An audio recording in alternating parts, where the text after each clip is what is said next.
la serveuse noire avait passé des années à faire des doubles services dans un petit dîner, gagnant juste assez pour s'en sortir. Mais elle n'avait jamais laissé l'épuisement ternir sa gentillesse. Alors, lorsqu'elle vit un garçon frêle dans un fauteuil roulant grelotté sous la pluie, elle n'hésita pas. Elle le fit entrer, lui donna à manger et lui offrit un sentiment de sécurité. De l'autre côté de la rue, un milliardaire observait chacun de leurs gestes. Ce milliardaire, c'était le père du garçon. Et cet acte simple de bonté allait ouvrir à la serveuse des portes qu'elle n'aurait jamais imaginées. La pluie tombait en nappes incessantes, martelant le bitume de Lexington Avenue, transformant les trottoirs fissurés en un sol glissant et irrégulier. Les lampadaires diffusaient une lueur pâle, à peine suffisante pour illuminer les bâtiments délabrés qui bordaient la rue. Il était tard, passé 23 heures, et le dîner aurait dû fermer. Mais Serena Carter n'était pas du genre à repousser quelqu'un. Pas quand cette personne avait besoin d'aide. Pas quand le monde avait déjà fait assez pour les écraser. Elle essuyait le comptoir, sa peau brun châtain humide de sueur après un service exténuant de 12 heures, quand elle remarqua la petite silhouette à l'extérieur, un garçon recroquevillé dans un fauteuil roulant abîmé, ses cheveux noirs plaqués sur son front, un manteau en lambeaux à peine suffisant contre le froid. Il était assis juste sous le néon du Lexington dîner, les mains serrant une couverture élimée qui ne le protégeait pas du tout. Serena fronça les sourcils, posa son chiffon et ouvrit la porte du dîner, frissonnant quand le vent la frappa. « Eh, mon chou » dit-elle doucement en s'accroupissant près de lui. « Qu'est-ce que tu fais ici tout seul ?» Le garçon sursauta d'abord, puis leva les yeux. Ses grands yeux bleus étaient incertains, hésitants. « J'attends mon papa » murmura-t-il, sa voix à peine audible sous la pluie. Serena regarda dans la rue, de part et d'autre. Personne. Juste la lumière vacillante d'une boutique de rachat d'or en face, et le bruit des pneus sifflant sur l'asphalte mouillé. « Où est-il » demanda-t-elle, l'inquiétude perçant dans sa voix. Le garçon haussa les épaules et resserra sa couverture autour de lui. Serena soupira, se mordant la lèvre. Elle avait vu trop de nuits comme celle-ci, trop d'enfants qui attendaient quelqu'un qui ne viendrait pas. « Tu ne peux pas rester là, pas dans ce temps » dit-elle avec un sourire chaleureux. « Viens à l'intérieur avec moi, d'accord ? Il fait chaud, et j'ai quelque chose de spécial pour toi. » Le garçon hésita un instant, puis hocha lentement la tête. Serena prit doucement les poignées du fauteuil et le poussa à l'intérieur du dîner. La chaleur les enveloppa aussitôt, avec l'odeur de pain grillé au beurre et de café brûlé, comme une couverture. Elle le conduisit à une banquette près du radiateur, posa une serviette propre sur ses épaules, puis s'accroupit pour le regarder dans les yeux. « Je m'appelle Serena » dit-elle avec un autre sourire. « Et toi, mon chou, comment tu t'appelles » Le garçon renifla, ses doigts agrippant le bord de la couverture. « Daniel. » Serena hocha la tête, satisfaite. « C'est un prénom fort. Tu as faim » Il hocha la tête timidement. Serena ne lui laissa pas le temps de répondre davantage. Elle était déjà en route vers la cuisine, sortant un pain de campagne tout frais, le tranchant avec habitude. Quelques minutes plus tard, elle posa une assiette fumante devant lui, un sandwich grillé, doré et croustillant, accompagné d'un bol de soupe à la tomate. Son plat réconfort préféré. Celui que sa grand-mère préparait les soirs trop longs, quand le monde semblait trop dur. « C'est pour moi » dit-elle en glissant une serviette sur ses genoux. Les yeux bleus de Daniel s'agrandirent quand il croqua sa première bouchée, le fromage fondant s'étirant en longs fils gluants. « C'est la meilleure chose que j'ai jamais mangée » murmura-t-il, la voix pleine d'émerveillement. Serena rit doucement, le regardant engloutir le sandwich. « La bonne nourriture, ça change tout » dit-elle, mais en elle, elle sentait cette douleur familière. Celle qu'elle ressentait à chaque fois qu'elle voyait un enfant si jeune, si petit, déjà porter le poids du monde. Ce qu'elle ignorait, c'est qu'on les observait. De l'autre côté de la rue, une Bentley noire aux vitres teintées attendait dans l'ombre, reflétant les néons du dîner. À l'intérieur, Raymond Holt restait silencieux, ses yeux gris perçants fixés sur la scène. À 46 ans, Raymond était un homme qui avait bâti son empire sur le contrôle, la précision, la dureté. Holt Dynamics était le cœur battant de l'industrie technologique de Baltimore, une machine à $1 milliard. Fonctionnant à l'efficacité, non à l'émotion.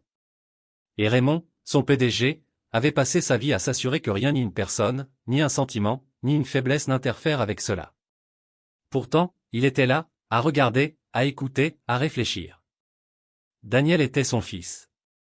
Et cette femme, cette serveuse noire en tablier bon marché dans un dîner délabré, nourrissait son fils gratuitement. La mâchoire de Raymond se crispa. Il avait été retenu par un appel, une urgence avec ses investisseurs au Japon, et avait dit à Daniel d'attendre au dîner juste quelques minutes. Il n'avait pas prévu cela. Il saisit son téléphone et composa rapidement.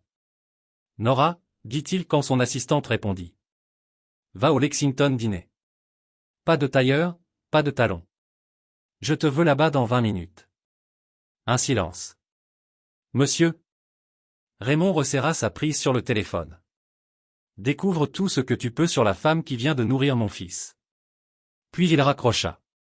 À l'intérieur du dîner, Daniel riait pour la première fois de la soirée, balançant ses jambes sous la table, de la soupe sur le menton. Serena l'essuya avec une serviette en secouant la tête. « Petit glouton, hein ?» De l'autre côté de la rue, Raymond observait, son expression indéchiffrable, son esprit déjà en mouvement, en pleine stratégie. Parce qu'il ne croyait pas à la gentillesse. Il croyait aux dettes. Et qu'elle le sache ou non, Serena Carter venait de lui en créer une. Serena s'essuya les mains sur son tablier, jetant un coup d'œil vers la vitre du dîner, alors que la pluie continuait à tomber, dessinant des traînées irrégulières sur le verre. Daniel terminait la dernière bouchée de son sandwich. Ses doigts étaient maintenant chauds, ne tremblaient plus.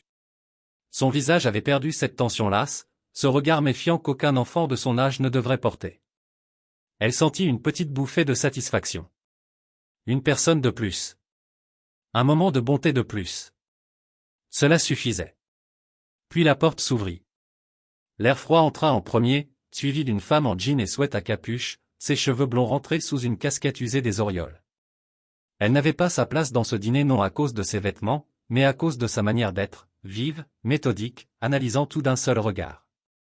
Serena travaillait dans ce métier depuis assez longtemps pour reconnaître quelqu'un qui n'était pas là pour le café. Le regard de la femme se posa immédiatement sur Daniel. Elle adoucit son expression et s'accroupit près de lui. « Allez, champion, il est temps d'y aller, » dit-elle doucement, mais quelque chose dans sa voix sonnait faux. Trop lisse. Trop préparé. Daniel fronça les sourcils en s'essuyant la bouche avec la serviette que Serena lui avait donnée. « Mais j'ai pas fini mon lait, » dit-il. La femme, Nora, même si Serena ne connaissait pas encore son nom, inclina la tête avec un sourire parfaitement maîtrisé. « Tu peux l'emporter. Ta voiture t'attend. » Les instincts de Serena se mirent en alerte. Elle avait vu trop de gens être écartés, effacés, évacués sans une seconde pensée. Trop de moments où quelqu'un comme elle n'était pas censé poser de questions. Mais elle en posait toujours. Elle croisa les bras, étudiant la femme avec attention. « Vous le connaissez ?» Le sourire de la femme ne bougea pas, mais sa posture, elle, changea. Un léger raidissement des épaules. Un battement d'hésitation à peine perceptible. « Oui, » dit-elle avec fluidité. « Je suis sa tante. » Serena ne sia pas. Elle se tourna vers Daniel. « C'est vrai, mon cœur ?» Daniel hésita une seconde de trop. La mâchoire de Nora se crispa. Serena avait grandi dans un monde où l'hésitation voulait tout dire. Elle savait reconnaître la peur. Elle savait ce que le pouvoir faisait lorsqu'il avançait en silence. Elle savait aussi que cette femme n'était pas la tante de Daniel. Elle s'accroupit à côté de lui, cherchant ses yeux incertains. « Ça va, bébé ?» demanda-t-elle, la voix plus douce maintenant, comme un bouclier. « Tu veux partir avec elle ?» Daniel regarda l'une, puis l'autre. Ses doigts serraient la serviette, ses petites jointures blanchies. « Elle est là pour mon père, j'imagine que je dois y aller. » Serena ne bougea pas. Son instinct lui hurlait d'insister, de demander plus, de s'assurer que cet enfant était réellement en sécurité. Mais elle connaissait trop bien ce scénario, une femme noire qui pose trop de questions, qui insiste trop, qui attire le mauvais genre d'attention. Pourtant, elle ne pouvait pas le laisser partir les mains vides. Elle alla au comptoir, prit un cookie aux pépites de chocolat, l'emballa dans du papier ciré et le glissa dans la main de Daniel. « Pour la route » dit-elle. Ses petits doigts se refermèrent dessus et, pour la première fois de la soirée, il sourit. « Merci, Serena. T'es la meilleure. » Serena força un sourire, mais quelque chose en elle se contracta douloureusement. Elle observa Nora pousser Daniel vers la porte, une tension silencieuse palpable entre eux, assez épaisse pour être tranchée au couteau. Juste avant de franchir le seuil sous la pluie, Nora se retourna. Elle ne dit rien. Elle se contenta de la regarder. Et Serena reconnut ce regard pour ce qu'il était, un avertissement. De l'autre côté de la rue, les phares de la Bentley clignotèrent quand Nora s'en approcha. La portière arrière s'ouvrit avant même qu'elle n'ait eu à frapper. Raymond en sortit, sa silhouette massive encadrée par la lumière du néon du dîner. Une fois Daniel installé à l'arrière et attaché, Raymond se tourna vers Nora. « Alors ?»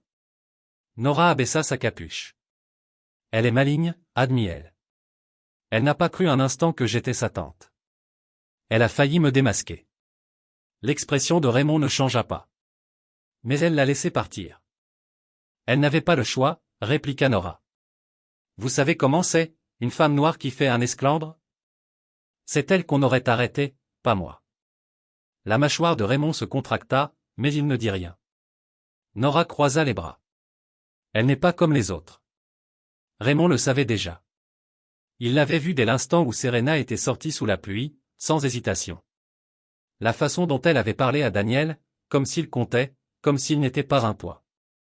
Il avait vu des gens se courber, flatter, manipuler pour son argent. Elle ne savait même pas que c'était son fils, et elle l'avait aidé quand même. C'était ce qui la rendait dangereuse. Il ouvrit la portière de la voiture et s'installa, la voix basse. « Je veux tout sur elle. Nom, adresse, antécédents. » Il attacha sa ceinture, le regard droit devant. « Je veux tout ça sur mon bureau demain matin. » Nora hésita un battement de trop. « Monsieur, d'accord. Demain matin. » Elle soupira, puis acquiesça. La Bentley s'éloigna du trottoir, le dîner se rétrécissant dans le rétroviseur. Mais Raymond ne pensait ni aux lumières de la ville, ni au trafic. Il pensait à Serena Carter. Et à la dette qu'il avait envers elle. Serena rentra chez elle cette nuit-là, ses baskets trempées par la pluie, le froid s'infiltrant jusqu'à ses os. Les maigres pourboires de la soirée pesaient à peine dans sa poche, tout juste de quoi couvrir le loyer, et sûrement pas les courses. Mais le sourire de Daniel restait imprimé dans son esprit. Quelque chose dans cette rencontre continuait de la troubler. Un malaise rampant sous sa peau. Elle l'avait déjà vu, ce sourire trop lisse, trop poli sur le visage de cette femme.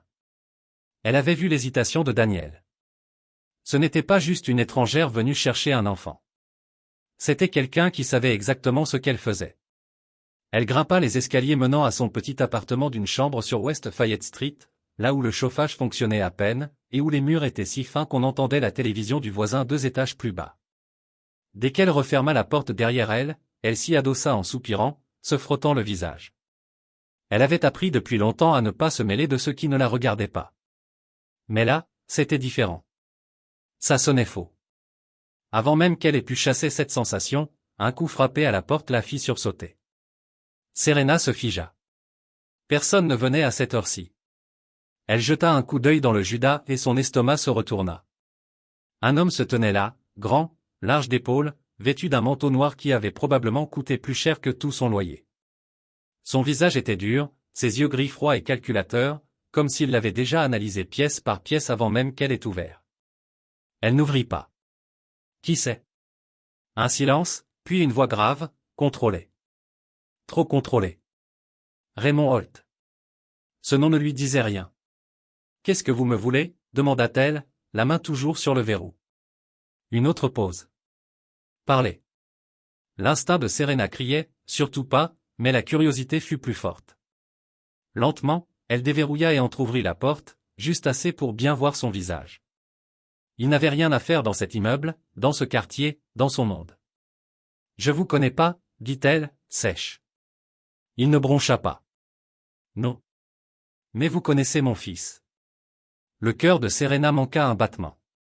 Elle le fixa plus attentivement, maintenant. La manière dont sa seule présence remplissait le cadre de la porte.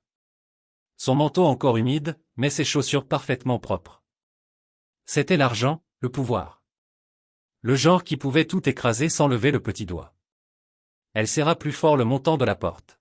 « Daniel, dit-elle lentement.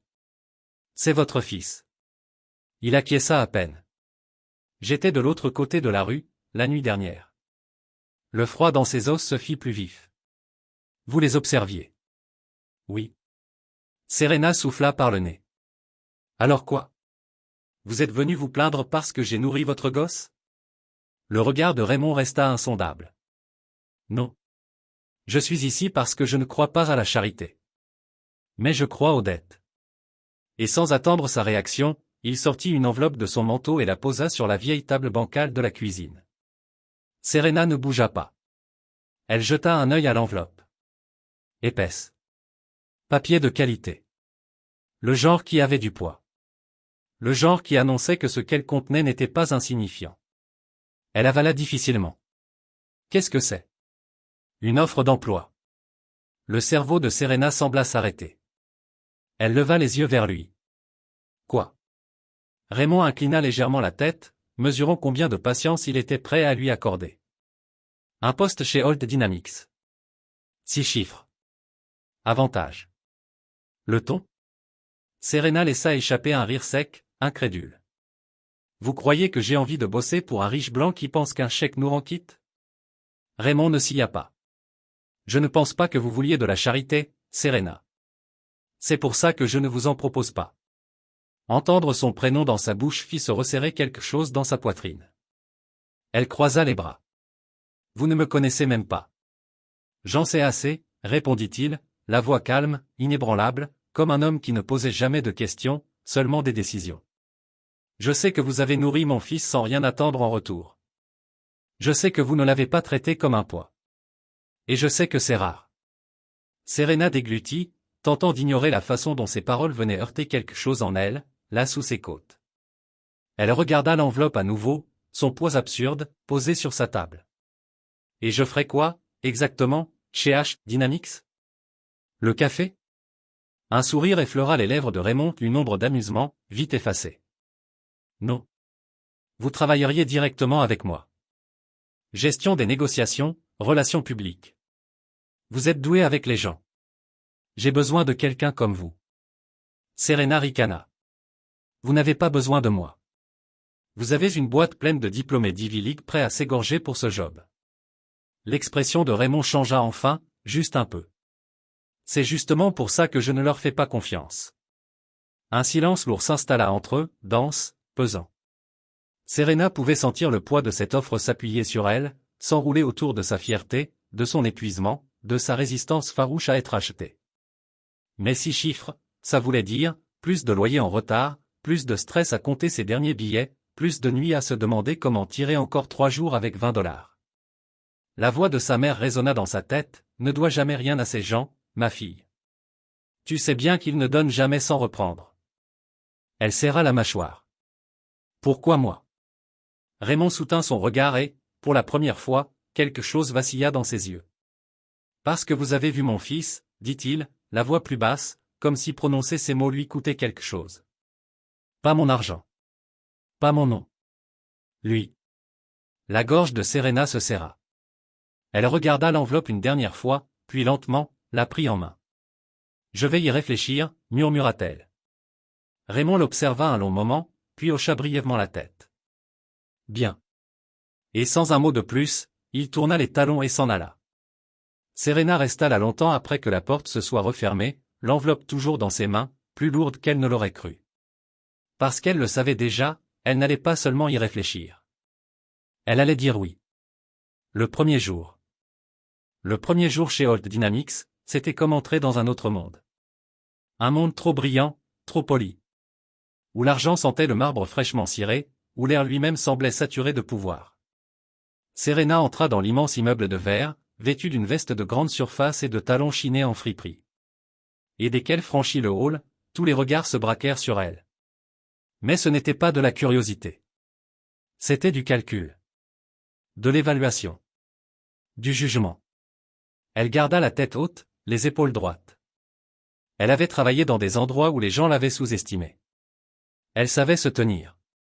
Raymond l'attendait dans son bureau, un espace vaste, épuré, avec des baies vitrées du sol au plafond donnant sur la ville. Le bureau semblait plus être une sculpture qu'un meuble de travail. Il ne leva même pas les yeux quand elle entra, se contentant de désigner la chaise en face. Vous êtes en retard. Serena haussa un sourcil en s'asseyant. De 2 minutes. Raymond la fixa enfin, ses yeux gris perçants. 2 minutes que je ne récupérerai pas. Serena soupira, secouant la tête.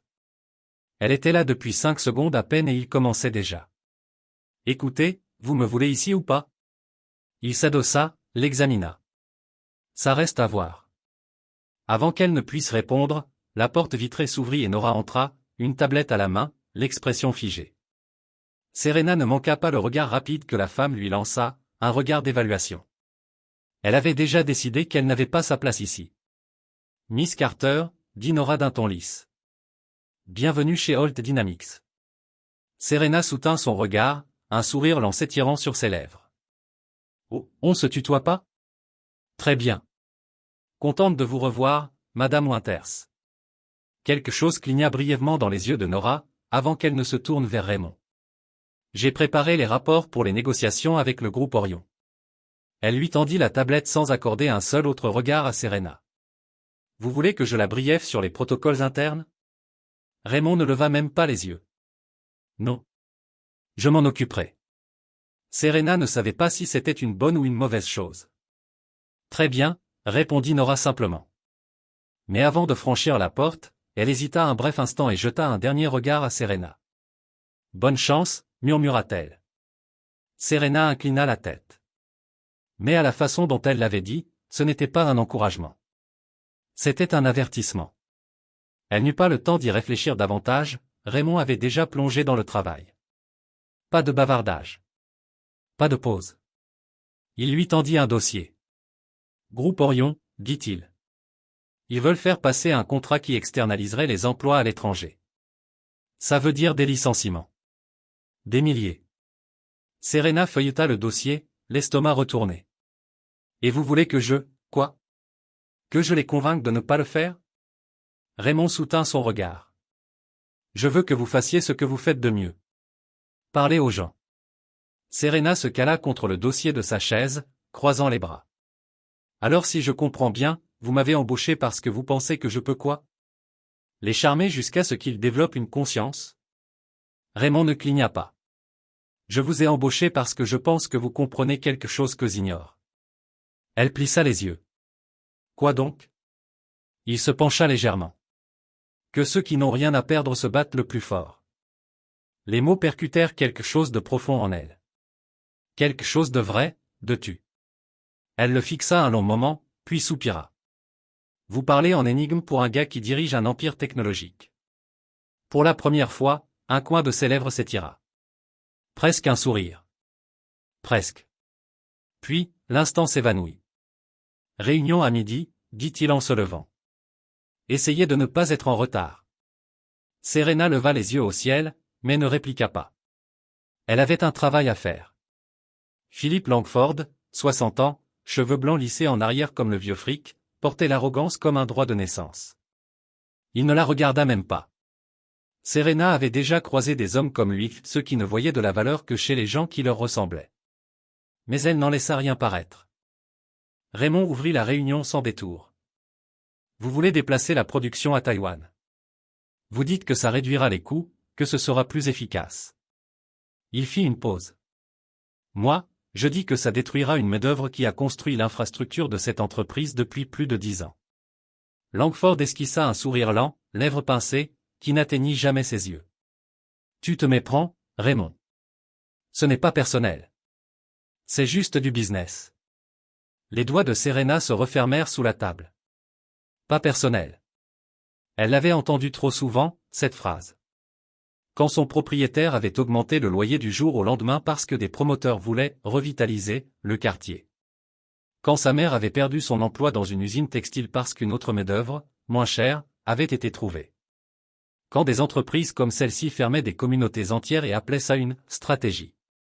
Elle sourit, mais ce sourire avait dû faire. C'est drôle, dit-elle en penchant la tête. Parce que c'est toujours, juste du business, jusqu'au jour où c'est votre poste qu'on coupe. Les yeux de Langford se braquèrent sur elle pour la première fois. Raymond ne dit rien. Il observait. Langford expira bruyamment par le nez, comme s'il avait mieux à faire que de perdre son temps avec la petite main. Et vous êtes? Serena ne sia pas. Serena Carter. Holt Dynamics. Il la détailla d'un regard et elle vit précisément le moment où il la raya mentalement de l'équation. Elle s'en fichait. Elle avait l'habitude d'être sous-estimée. Langford se cala dans son fauteuil, agitant une main. Écoutez, ma chérie, je comprends. Vous pensez qu'on est les méchants ici. Mais tout ça, c'est une question de chiffres. De logique. Ma chérie. La mâchoire de Serena se contracta. Elle se pencha à son tour, adoptant sa posture. D'accord, dit-elle d'un ton glacial. Parlons chiffres. Elle fit glisser un document vers lui. Voici une analyse de ce qui se passe quand on délocalise. Oui, au départ, les coûts baissent. Mais dans 3 ans, quand les demandes salariales augmentent, votre nouveau centre de production devient trop cher. Vous devrez réorganiser, réembaucher, gérer les scandales médiatiques quand les gros titres diront « Des travailleurs américains trahis pour le profit ». Elle tapa sur le papier. Ce n'est pas une supposition.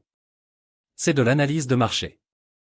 Langford jeta un coup d'œil au dossier, sans le toucher. Serena soutint son regard. Ne cligna pas. Ne broncha pas. Vous pouvez faire le bon choix maintenant, dit-elle calmement, presque dangereusement. Ou expliquer à vos investisseurs pourquoi vos gains à court terme viennent de leur coûter leur avenir. Silence. Finalement, Langford soupira, prit le document, le parcourut. Raymond ne sourit pas, mais Serena sentit que quelque chose venait de changer. Elle venait de faire basculer la pièce. Langford posa le document.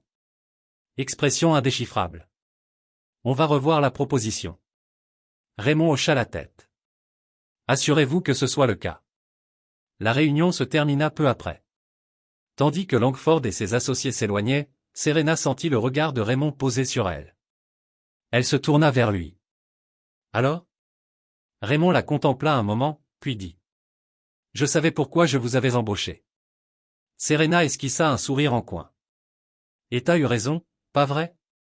Et pour la première fois depuis son arrivée chez Holt Dynamics, elle se sentit à sa place. 2 mois plus tard, Serena avait trouvé son rythme chez Holt Dynamics. Enfin, elle le croyait. Elle avait appris à naviguer dans les couloirs du pouvoir, à tenir bon dans un monde qui faisait semblant de ne pas la voir. Elle avait affronté Philip Langford et elle avait gagné. Elle avait prouvé à Raymond. Et à elle-même. Qu'elle n'était pas juste là pour cocher une case. Pas une mascotte. Pas un projet de diversité. Elle était là parce qu'elle le méritait. Mais les victoires, tout en haut, ne duraient jamais. Parce que maintenant, l'entreprise était en crise. Et Serena aussi. Quelqu'un l'avait piégée. Elle revenait d'un rendez-vous client quand Nora la retrouva dans le couloir. On a un problème, dit-elle. Son ton était tendu, urgent. Serena fronça les sourcils. Quel genre de problème ? Nora ne répondit pas. Elle lui tendit un email imprimé. Le cœur de Serena se serra dès qu'elle vit le contenu. Un rapport confidentiel. Des données financières classées. Fuitées à la presse. Et c'était son nom à elle qui apparaissait dans l'email de transfert. Les mots se brouillaient. L'air se faisait plus lourd. Elle dut se forcer à respirer. Ce n'est pas moi. Je sais, répondit Nora. Mais quelqu'un veut que ça en ait l'air. Le sang de Serena bourdonnait dans ses tempes. Elle avait vu assez de situations comme celle-là pour savoir à quelle vitesse les choses dégénéraient. Une femme noire, dans un espace dominé par des puissants blancs, ne bénéficie pas du doute. Elle n'est pas innocente jusqu'à preuve du contraire. Elle est coupable dès qu'ils le disent. Elle serra le papier entre ses doigts. Qui d'autre a vu ça ? Raymond, dit Nora. Et le conseil d'administration. Son souffle se coupa. Le conseil. Elle avait mis des semaines à se faire une place ici, et ils allaient tout lui arracher. Le bureau de Raymond semblait plus froid que d'habitude. Ou peut-être était-ce simplement son regard. Ses mains étaient croisées sur son bureau, expression fermée. Mais ses yeux gris durs, l'évaluaient, la pesaient. Serena sentit son cœur se crisper. Dites-moi que je me trompe pas, dit-il. Sa voix était basse. Contrôlée. Serena claqua l'email sur le bureau. Ce n'est pas moi. Raymond ne le regarda même pas. J'ai envie de vous croire, répondit-il. Sa voix restait calme. Mais c'est une fuite sérieuse. Des millions en jeu. Chute de l'action. Enquête. Vous comprenez la gravité de la situation. Serena se pencha en avant, les mains à plat sur le bois. Je comprends parfaitement. Et je comprends aussi que celui qui a fait ça savait exactement ce qu'il faisait. J'étais la cible facile, hein? L'étrangère. La femme noire trop confiante.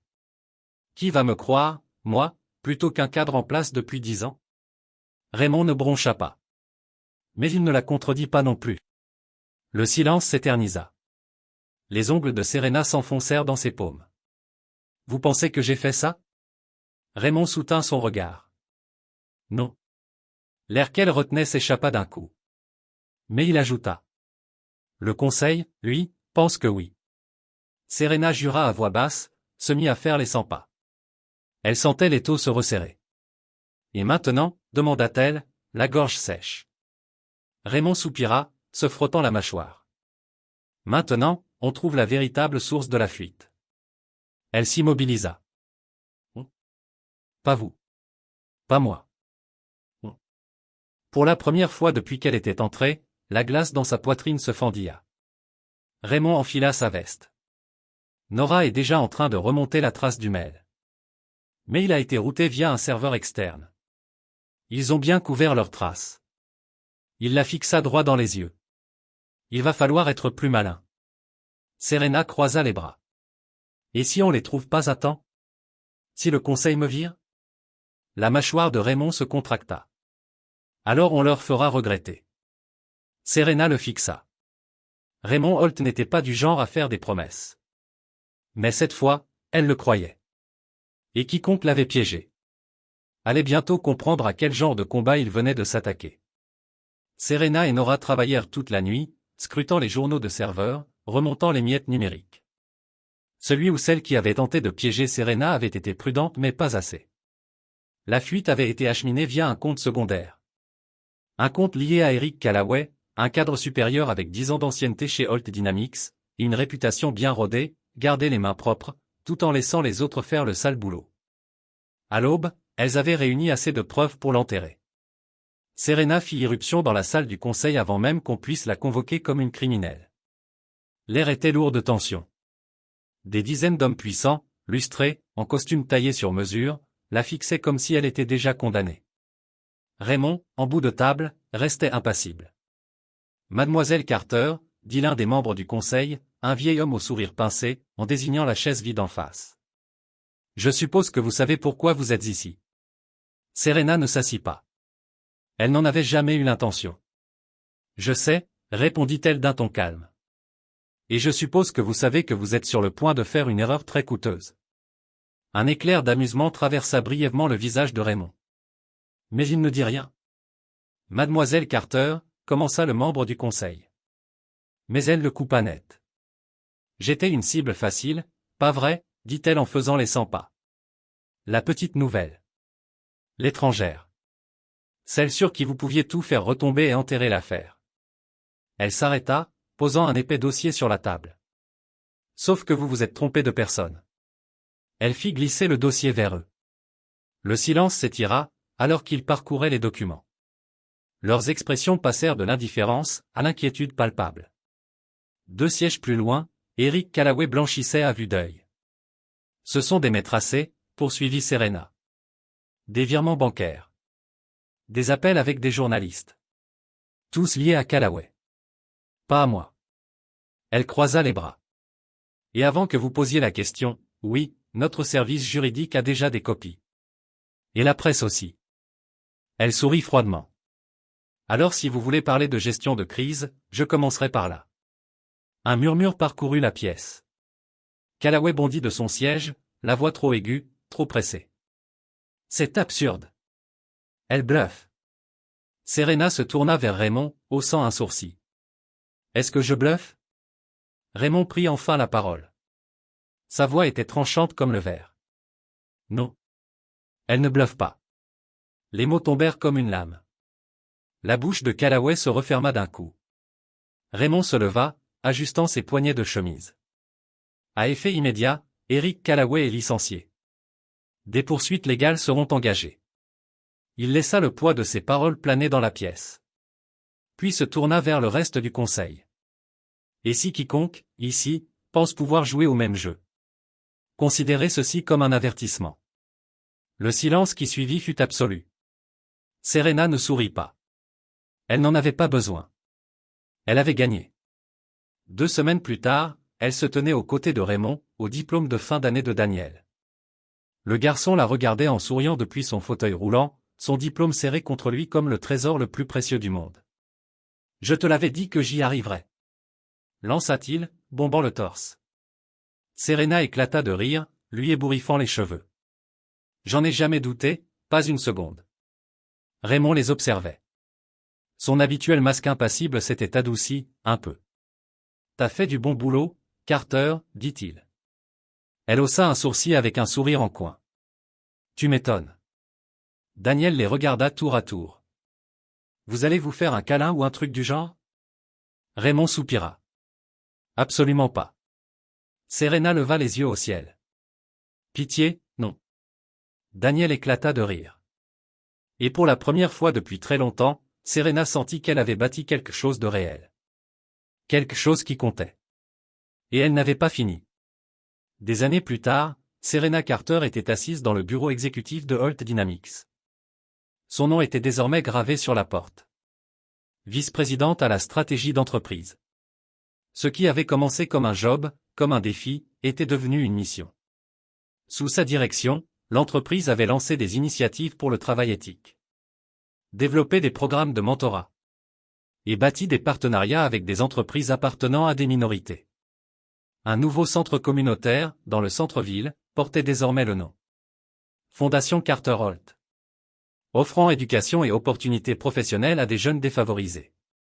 Et, lors de son inauguration, Daniel, désormais étudiant en première année à l'université, se tenait à ses côtés. Souriant comme le petit garçon qui, autrefois, avait reçu un repas gratuit dans un dîner. Grâce à un simple acte de gentillesse. Parce que la gentillesse, c'est ce genre d'investissement qui rapporte toujours.